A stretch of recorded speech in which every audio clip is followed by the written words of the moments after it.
Hello, children. How are you all? First of all, we will recollect the part of the poem After Apple Picking, written by Robert Frost. A ladder had been placed facing the heaven and barrel to drop. He feels tired of his work and wants to take rest. The poet is not able to forget the sense of essence and cannot rub the strangeness by holding a piece of ice.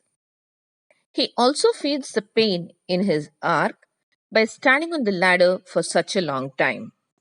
He feels that his ladder sways as the bows bend to pluck the apples.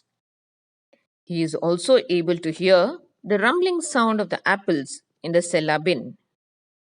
Poet says that he is completely tired of picking apples as the harvest was good as he had expected.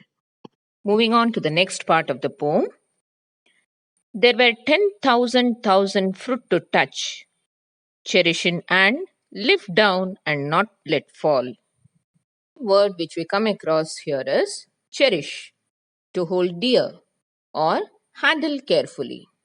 It says that there was a good harvest as he had expected, and he had to pluck 10,000 apples, which means plenty, and he had to handle it carefully and lift it down but not let to fall on the ground. Next few lines. For all that struck the earth, no matter if not bruised or spiked with stubble, went surely to the cider apple heap as of no worth. This part of the poem, we can find a figure of speech, that is, hyperbole, where we find the exaggeration of the things what's to be told. Here, in this context, we can notice that the poet is trying to say that there are plenty and plenty of apples using the words 10,000 thousands. Which we come across here is bruised, which means damaged. Second one, spiked, something sharp and pointed. Third one, stubble, the lower parts of the corn plants that are left above the ground after a farmer has cut the crop. Moving on to the explanation part.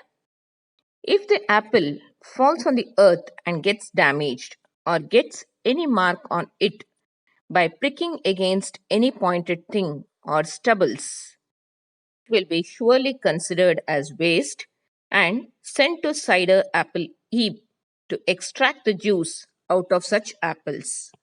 Last part of the poem. One can see what will trouble this sleep of mine, whatever sleep it is.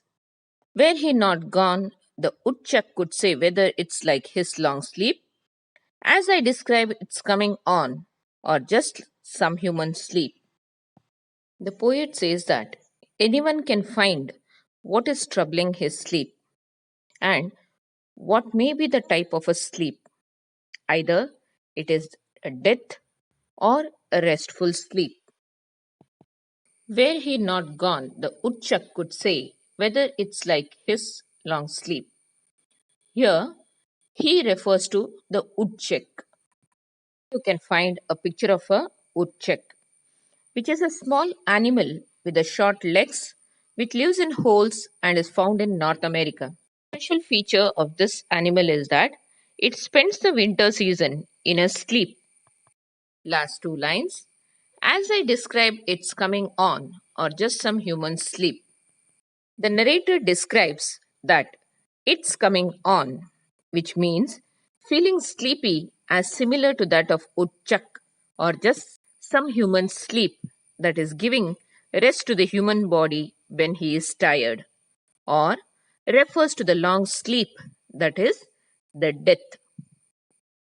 Assignment of the day. First one, what is implied by the phrase just some human sleep? Second one, what is the new figure of speech learned today? I hope you have understood the poem after apple picking. Thank you, children.